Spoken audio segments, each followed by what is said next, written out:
ఆ మధ్యకాలంలో దేవుడు ఒక పల్లెటూరు ప్రాంతంలో ఒక వ్యక్తిని సేవకు పిలుచుకున్నాడట. సేవకు పిలుచుకున్నాడు తన స్వజనుల మధ్యలో సేవ చేయడానికి. కొద్దిమంది సంఘం, ఒక 5-10 మంది ఉంటారు, సేవ చేస్తున్నాడు. కానీ ఆ కొద్దిమంది మధ్యలో సేవ అయితే చేస్తున్నాడు, కానీ తన కుటుంబ పోషణ అంతంత మాత్రం. సరైన పని దొరకట్లేదు, పిల్లల్ని పోషించుకోలేని పరిస్థితి, భార్యకి సరైన ఆహారం పెట్టలేని దైన్యమైన స్థితి. అలాంటి స్థితిలో తన జీవితం సాగుతూ ఉంది. ఇంకా ఏం లేదు తినటానికి. భార్య వచ్చి చెప్పింది, ఏం లేదనంటే, పని లేదమ్మాయి, మన పరిస్థితి కూడా బాగాలేదు, దేవుడు సేవకు పిలిచాడు, మనం ఎవరి దగ్గరికి వెళ్ళేది లేదు, మనం రోషం కలిగి బ్రతకాలంతే అని చెప్తే, భార్య, 2 ఆడపిల్లలు, 1 మగ పిల్లోడు, 3 పిల్లలు. ఆ 3 పిల్లలకి ఏదో వాళ్ళ దగ్గర ఉన్నది పెడతా ఉన్నారు. ఆకలి అవుతుందనంటే మంచినీళ్ళు తాపుతున్నారు. అలా ఒకసారి అంత పరిస్థితి వచ్చిందనంటే ఇంకా తినడానికి ఎలాంటి ఆహారం లేదు, మంచినీళ్ళే తాపుతున్నారు. తాగండిరా మంచినీళ్ళు తాగండి. ఆకలి అన్నప్పుడల్లా కొండలో ముంచి మంచినీళ్ళు, చెమ్ము నీళ్ళు తాపుతూ ఉన్నారు.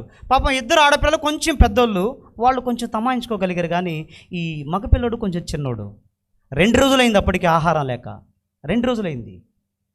వాడు ఆకలి అవుతుంది, అమ్మని అడిగితేనేమో అమ్మ ఆహారం పెట్టట్లేదు, నీళ్లు తాగమంటుంది. 2 రోజులు తాగి పాపం ఎవరికైనా ఉలగరంగా ఉంటుందిగా, వామిటింగ్ టెంప్టేషన్ ఉంటుందా లేదా?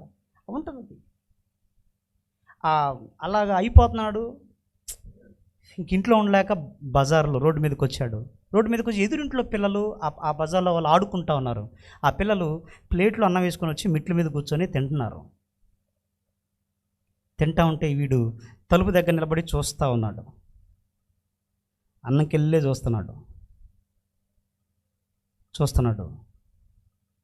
వద్దనిపిస్తుంది, ఆకలేస్తుంది, అన్నంకెళ్ళి చూస్తున్నాడు. పరిగెత్తుకుంటా వెళ్ళి ఆ ప్లేట్లో ఉంటే అన్నం ముద్ద ఉంటుంది కదా, పెళ్ళ, దాన్ని పట్టుకొని పరిగెత్తాడు ఇంట్లోకి. ఆ పిల్లలు గొడవ చేయటం మొదలుపెట్టారు. మమ్మీ అన్నం తీసుకెళ్తున్నాడు, మమ్మీ. వాళ్ళమ్మ ఇంట్లో నుంచి పరిగెత్తుకుంటూ వచ్చింది. పాస్టర్, ఏమయ్యా బుద్ధి లేదా, మా అబ్బాయి ప్లేట్లో అన్నం తీసుకొని పోయాడు అదనని ఆమె హడావుడిగా మాట్లాడింది. ఏడోడు అని కోపంతో పాపం ఆ పాస్టర్ గారు అబ్బాయిని ఎదుగుతూ ఉన్నాడు. వాడు అన్నం ముద్ద పట్టుకొని వచ్చి తలుపు చాటును దాక్కొని ముద్దను పట్టుకొని, నాన్న ఆకలి ఇది తీసుకున్నాను కానీ